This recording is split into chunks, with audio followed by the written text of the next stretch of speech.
Salam alaikum. Bonjour, bonsoir tout le monde, on va dire.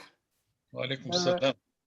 Merci, professeur Belkhadir, pour cette invitation et félicitations pour tout le succès de la Ligue et de ces journées. Et on connaît votre dévouement pour la cause et on est à côté et on appuie, ainsi que tous les confrères. Encore une fois, félicitations. Merci, Dr Sandid, pour l'introduction.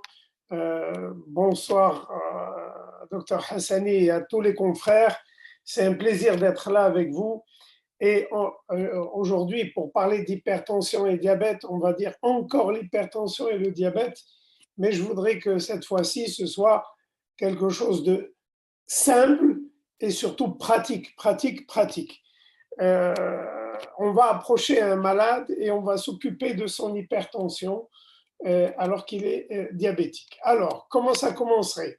Eh ben, quand les deux se rencontrent, l'hypertension et le diabète, c'est un croisement dangereux et il a été appelé comme ça, croisement dangereux, par un symposium commun qui a regroupé les cardio et les endocrinologues en 2013. Ils l'ont appelé un croisement dangereux. Voilà. Heureusement qu'entre cardio et endo, ça ne fait pas de croisement dangereux, mais entre maladies, ça fait croisement dangereux. Voilà. Pourquoi c'est dangereux l'hypertension chez le diabète et chez le diabétique? Parce que quand les deux sont ensemble, ça va évoluer beaucoup plus vite que s'il n'y avait que l'un des deux facteurs. Et l'on connaît le risque d'AVC, d'infarctus et d'artériopathie des membres inférieurs. Mais je crois qu'un des messages importants aujourd'hui, c'est que chaque fois qu'il y aura l'hypertension et le diabète, il faut craindre une évolution vers l'insuffisance cardiaque, parce que l'insuffisance cardiaque est quelque chose de très fréquent chez l'hypertendu, et s'il est en plus diabétique, ça devient vraiment quelque chose qu'il faut attendre à chaque coin de rue, pour reprendre l'expression de croisement dangereux. Donc, on commence par la première chose, c'est que la définition d'HTA chez le diabétique, elle a tellement changé plusieurs fois, on va dire à chaque recommandation, qu'on va s'en tenir aux dernières. Et je vous prends comme exemple ce monsieur qui a 60 ans, qui a un diabète de type 2 ancien de 12 ans, un cholestérol élevé et qui n'a ni maladie coronaire ni maladie rénale. Et il vient nous voir et on trouve 14,9 à plusieurs reprises. Et lui, il dit à la maison, ah non, moi je trouve toujours moins que 14,9 et je trouve en moyenne entre 13,5, ça n'arrive jamais à 14 et la minimale ne dépasse jamais 8. Et là, il me pose la question, il nous pose la question, est-ce que j'ai une hypertension artérielle ou pas? Et là, si on pouvait voter, je vous aurais demandé votre avis, mais là, la réponse, elle est très claire, et je fais appel aux recommandations de 2018 de la Société européenne sur l'HTA, qu'il y ait diabète ou pas. Et ça, c'est clair, qu'il y ait diabète ou pas, si on a au cabinet ou à l'hôpital une pression supérieure à 14 ou bien une pression supérieure à 9 au sens large, eh bien, c'est une hypertension artérielle. Et à domicile, si ça dépasse 13,5 ou bien 8,5 de minima, c'est une hypertension. Cet homme de 60 ans qui a souvent, très souvent, entre 13,5 et 14 sur quelque chose de moins de 8, eh bien, puisqu'il est souvent comme ça à domicile, on peut catégoriquement assurer qu'il a une hypertension artérielle. C'est une hypertension artérielle? La réponse est oui. Voilà, à condition, s'il vous plaît, que la prise soit faite au niveau du bras et pas au niveau du poignet avec les appareils électroniques. Donc, appareil électronique calibré, oui, c'est même la référence, mais il faudrait que ce soit l'appareil pour le bras, pas pour le poignet. Et il soit bien sûr avec des conditions habituelles, reposer 5 minutes, etc. Voilà, ça c'est les seuils de définition de l'HTA et vous voyez le tableau de la Société européenne de cardiologie. Dès que ça dépasse 14 ou 9, à moins que l'on ait plus de 80 ans. Si on a plus de 80 ans, on parle d'hypertension à plus de 16 ou plus de 9. Voilà. Je crois que ça, c'est les seuils. Si on les a en tête, qu'on soit diabétique ou pas, ce sont les seuils selon la Société européenne de cardiologie. Et voilà. Maintenant, la question qui se pose, ce monsieur a une hypertension. Elle est de grade 1, puisqu'elle est vraiment légère au cabinet 14. Elle est entre 14 et 16, minima entre 9 et 9,9. Et qu'est-ce qu'on va faire? Est-ce que je vais commencer par des mesures hygiéno-diététiques qui seraient logiques pendant 3 à 6 mois? Tout à fait. Ou bien je suis contraint à commencer tout de suite, en plus du lifestyle advices, en plus des recommandations de mode de vie, commencer tout de suite un traitement. Alors, est-ce que mon malade qu'on a vu tout à l'heure a besoin tout de suite de commencer un traitement en plus des recommandations du régime? Qui a besoin d'un traitement tout de suite? Voilà les gens qui ont besoin d'un traitement tout de suite. Ceux qui sont à haut risque, calculés selon les tables de score, ceux qui ont une maladie cardiovasculaire, une maladie rénale, et ceux qui ont une atteinte des organes cibles par l'hypertension artérielle. Eh bien, ici, on l'a dit tout à l'heure, notre malade n'a pas de maladie cardiovasculaire, n'a pas de maladie rénale, il n'a pas d'atteinte des organes cibles, mais je dois répondre à cette question, est-ce qu'il est à haut risque et très haut risque, ou bien il n'est pas à haut et très haut risque? Parce que s'il est à risque très haut, il va falloir commencer tout de suite le traitement. S'il est à risque haut également. S'il est à risque modéré ou faible, on ne commencera pas tout de suite. Voilà. Comment définir le haut risque? Pour répondre à la question de mon malade, seront à très haut risque les gens qui ont déjà une maladie vasculaire attitrée et ou documentée. Et je passe en revue AVC, AIT, pontage, dilatation coronaire, syndrome coronaire aigu, etc. Diabète de type 2 avec atteinte des organes cibles ou 3 facteurs de risque majeurs. Ça s'appellera très haut risque. Diabète de type 1 de plus de 20 ans d'ancienneté. Insuffisance rénale avec cléarance moins de 30. Ou bien une hypercholestérolémie familiale avec un facteur de risque majeur. Ou bien, s'il n'a rien de tout ça, un score supérieur à 10%.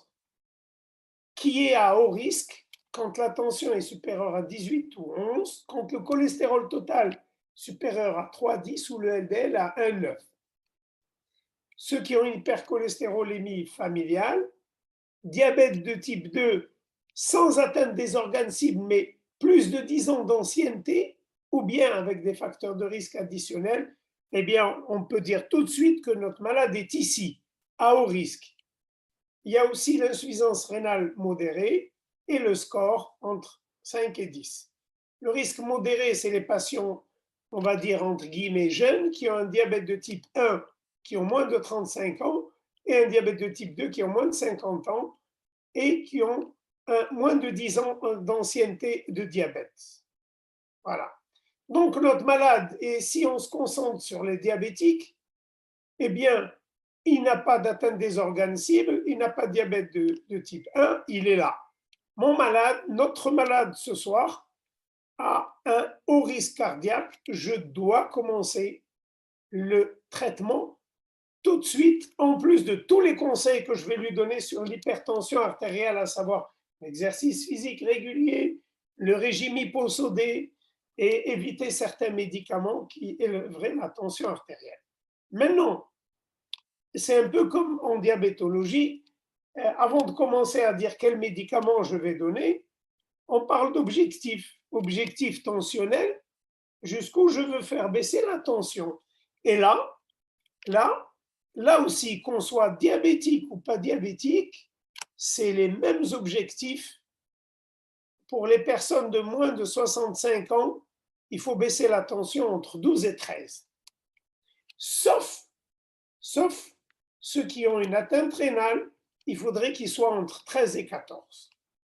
Maintenant, ceux qui ont plus de 65 ans et même plus de 80, c'est-à-dire au-delà de 65, l'objectif de tension est entre 13 et 14 systolique.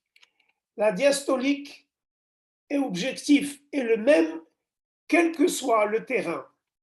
C'est entre 7 et 8 de diastolique. Donc, mon patient diabétique, il a moins de 65 ans, objectif 12-13, et il faut que je lui donne un traitement tout de suite. Voilà.